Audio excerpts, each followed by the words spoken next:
their actions, and their purity with one another. You know something? How refreshing in today's world. Can we all say amen? How refreshing in today's world to see purity with young people. The only reason why they can love and be pure with each other is because Jesus Christ has made them pure. The only reasonable way they can reserve their first kiss and keep the marriage bed pure is because Jesus Christ loved them and has made them clean.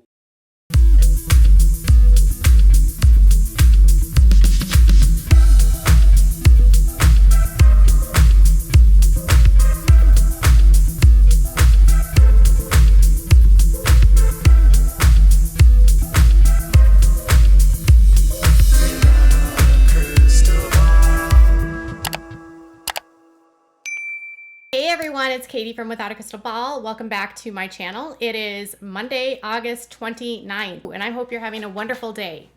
All right, so last week there was some news in Arkansas about a church that was actually featured on Counting On, actually 19 Kids and Counting.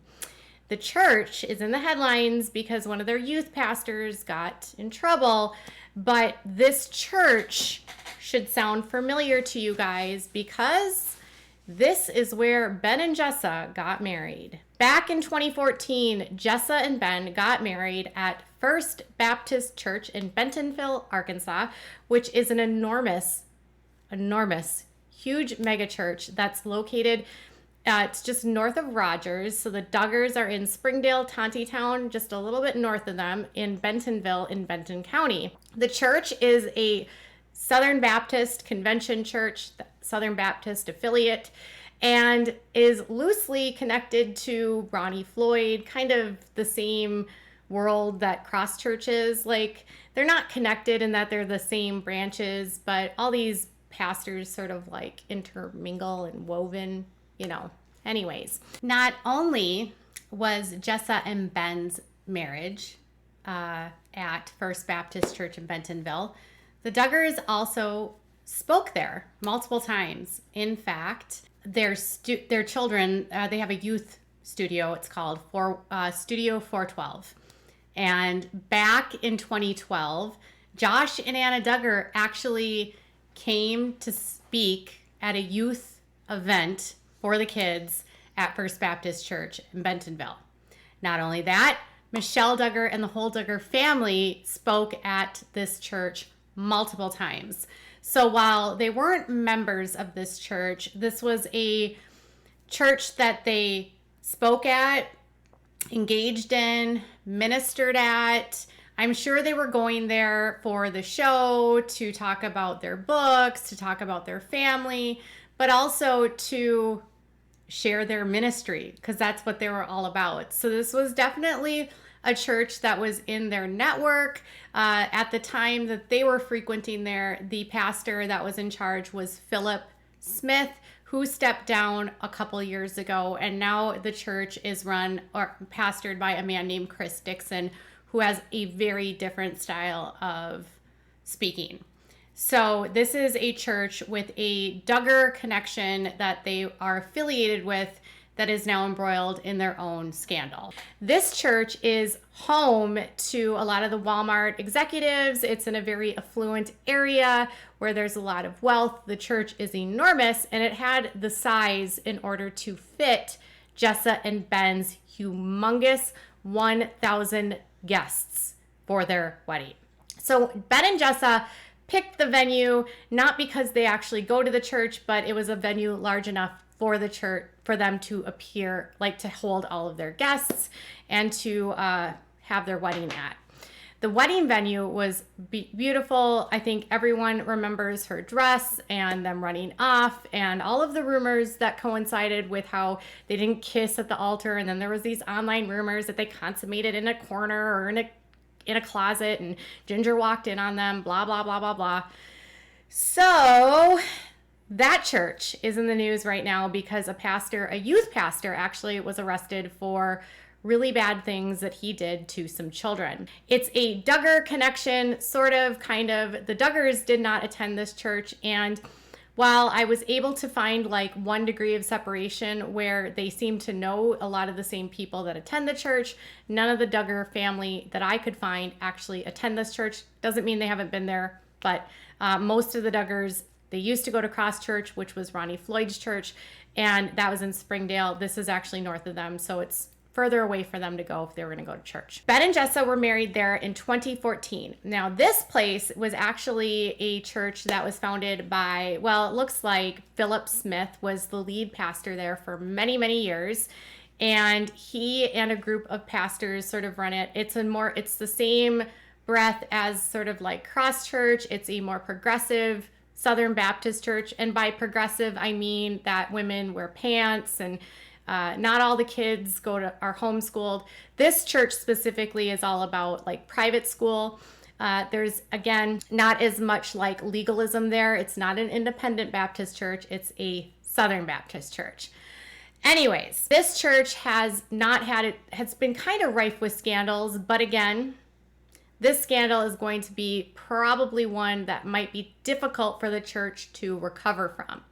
So if you remember, back in May, the SBC had an independent investigation that was done on how they handled CSA within the church and how they were handling pastors that were doing things to children and how they were handling allegations against pastors. And they overwhelmingly found that they just weren't handling it very well. Pastors were moving around a lot. There was not a database to house all the different pastors that had gotten in trouble. A lot of the churches weren't taking things seriously. They were trying to minimize and not deal with it. They were calling the allegations that were happening to children at these churches distractions.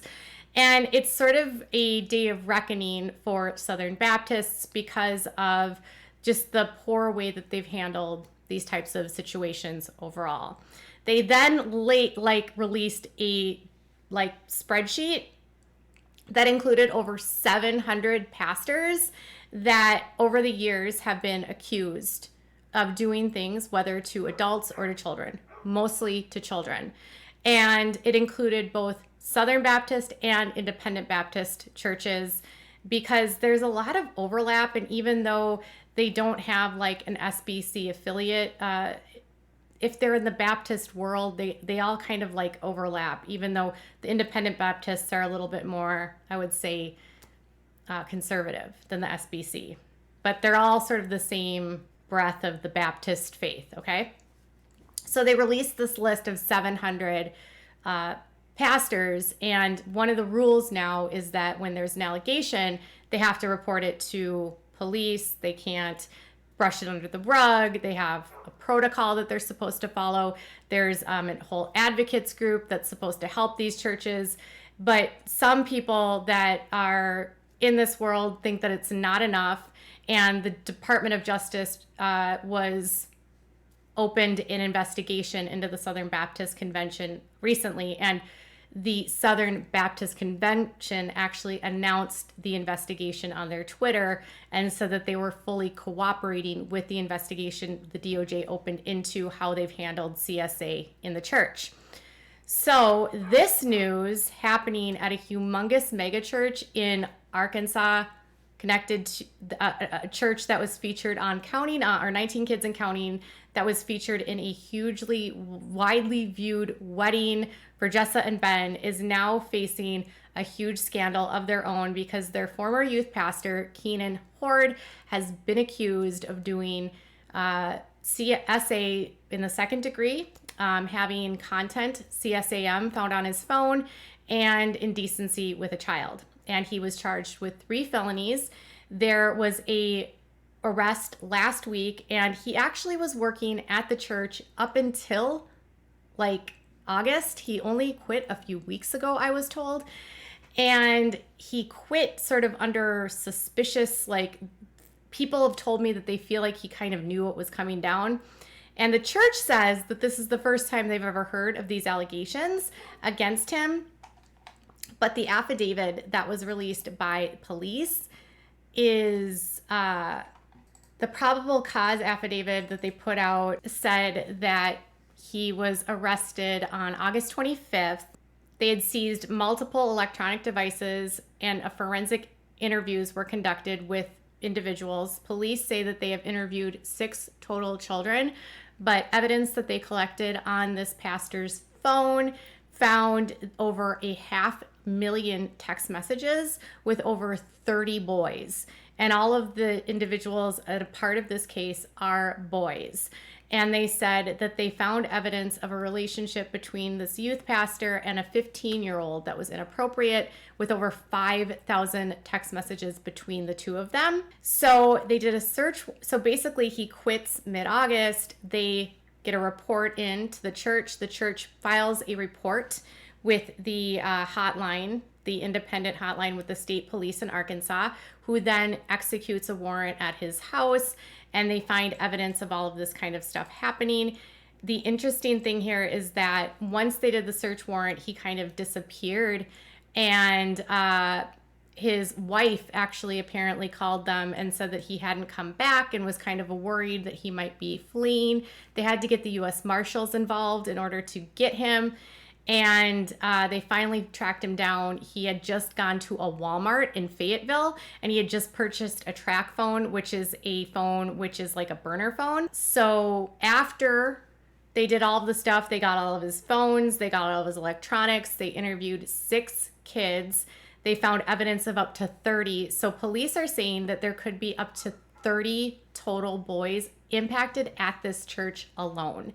That's not on top of the fact that he worked at, Keenan Horde was the youth pastor at this church from 2016 until 2022. Before that, he worked at a huge mega church in Memphis, Tennessee called Bellevue. Bellevue was in the news for all the wrong reasons for their own scandals related to SA of children, when one of their pastors was credibly accused of doing things to his son, which caused him to step down. And then the former president of the SBC was from Bellevue. Well, Mr. Keenan Horde worked at Bellevue from 2011 until 2016, until he transferred to the new place in Arkansas. So the Bellevue church is now opening up their own investigation and basically letting people know that Keenan's been arrested. If anyone at their church has any information about any children that he might have done things to while he was tenured there, to contact them. And they've also told people to contact police if they believe or have any information about any children being impacted at that congregation. So 2 huge mega churches, Bellevue, who had once the president of the SBC, who had his own issues of covering up SA in his church. And then Keenan worked there. And then he moves to this new place, which hasn't had a huge scandal until now. Although I was told by some former members there was some issues with the former pastor, and I don't know the whole story, so I'm not going to go into it, but nothing related to children and nothing related to any inappropriate stuff, that kind of stuff. It was more like something to do with an audit with money. There's always rumors at churches, but apparently there's a brand new pastor that has only been at this new church for a year, and his job was sort of to clean things up, and it sounds like they had a long problem there. Now, I spoke to someone who was actually a part of the youth group that Keenan ran when he was a teenager. He's now an adult.